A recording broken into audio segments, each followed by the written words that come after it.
Order. The question is that this bill be now read a second time. I call the member for Solomon. Thank you, Mr Deputy Speaker.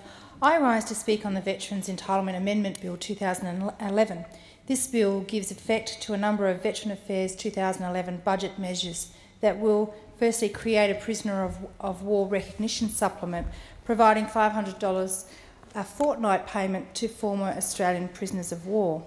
And secondly, it clarifies and affirms the original intention of the compensation offsetting policy in respect to the pensions payable under Parts 2 and 4 of the Veterans Entitlements Act of 1986.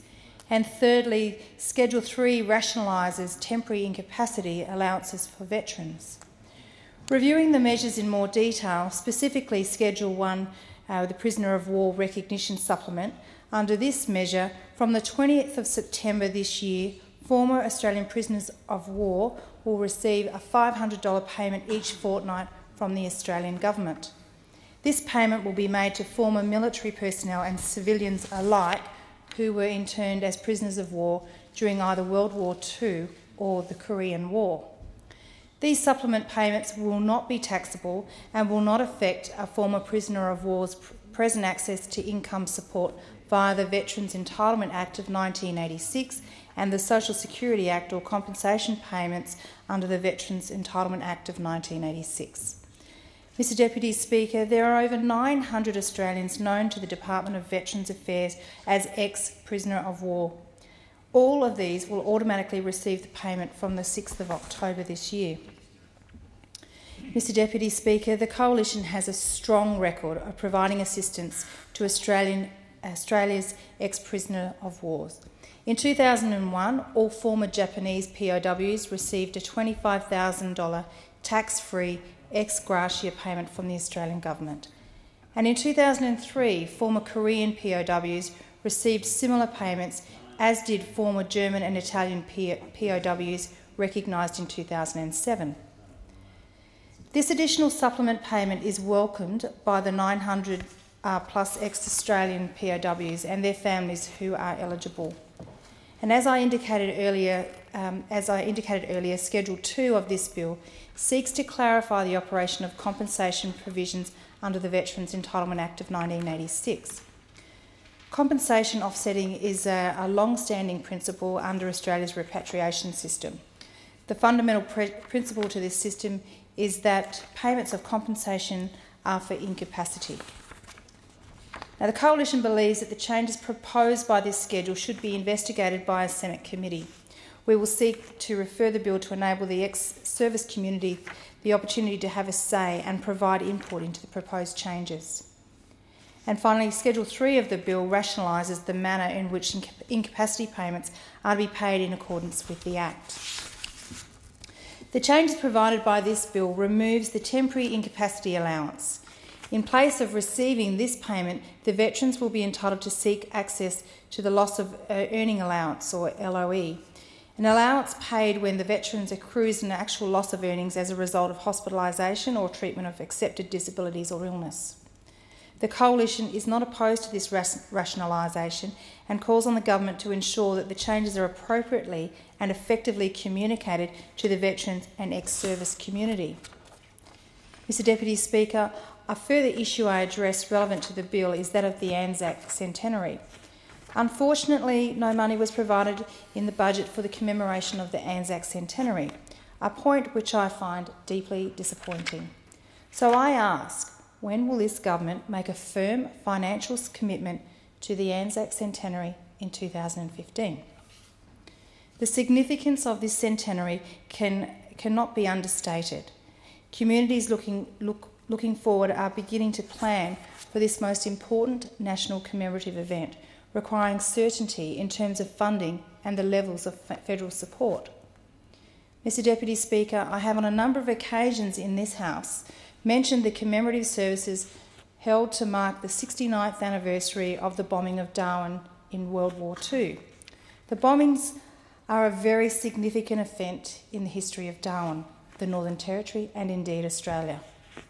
Commemorations of this event have enormous significance for those who were present in Darwin during the air raids, and furthermore the significance of these commemorations retains its importance to today's Territorians and personnel of the Australian Defence Force personnel, past and present. And planning is well underway for next year's 70th anniversary of the bombings of Darwin commemorations. Earlier this year, Senator Trish Crossan called for the bombing of Darwin to be marked by a public holiday. While I understand the sentiment, however, I'm not here advocating for a public holiday. I am here asking that the government appropriately acknowledge this event as one of national significance and that some funding be provided for these commemorations for this very important historical event. Mr Deputy Speaker, while the Coalition welcomes the government's belated funding increase to the Australian War Memorial, the Coalition remains concerned no funding to redevelop the World War I galleries has been identified. The Coalition has committed funds towards this work to facilitate its completion ahead of the 2015 Anzac Centenary commemorations. It is very disappointing that the Gillard Labor government only acted to increase the Australian War Memorial funding after significant pressure from the community and indeed the Coalition. Mr Deputy Speaker, I've been contacted by the President of my local branch of the National Servicemen's Association of Australia, Mr Ivan Walsh, who wrote to the Department of Veteran Affairs over 7 months ago requesting permission to erect a permanent flagpole at the Adelaide River War Cemetery. It's extremely disappointing that these men who served our country are yet to receive a response from the department regarding a simple request for permission to erect a flagpole as a permanent feature for ongoing commemorative services at the Adelaide River War Cemetery. I seek leave to table the letter. The member for Solomon has sought leave to table a document. Is leave granted? Leave is granted. I ask if the Minister could please look into this issue, particularly as the Adelaide River War Cemetery is a very significant commemorative area, but it's also in his electorate. And as the years have gone by, there seems to be more focus on Adelaide River War Cemetery for commemorative events. And they're asking permission to have the flagpole installed before the National Remembrance Day in November. So I'd really appreciate if the Minister could investigate and provide an answer to the committee. Addressing a further matter of disappointment, Mr Deputy Speaker, the Gillard Labor government will cut $8 million from grassroots veterans advocacy funding over the forward estimates. I note a review of the advocacy funding released 12 months ago did not recommend a cut in funding, which makes this recent announcement even harder to understand. Mr Deputy Speaker, on the veteran services provided by volunteers from within our local community, particularly services to those new veterans returning from recent conflicts and their families, will definitely be impacted. Mr Deputy Speaker, my electorate represents Defence Force constituents who have served overseas, who are still serving overseas or are due to be deployed. From a Solomon perspective, the issues relevant to veterans are of significant concern. This government must ensure it looks after our defence personnel both during and after their services to this wonderful country of ours. The ex-serviceman community had no warning that cuts to the advocacy funding were likely and that the impact of now having to compete from a smaller funding pool, it's not good enough. This cut could also jeopardise the provision of assistance to younger veterans and their families who may seek advice from volunteer veteran pensions and welfare officers about claims for compensation.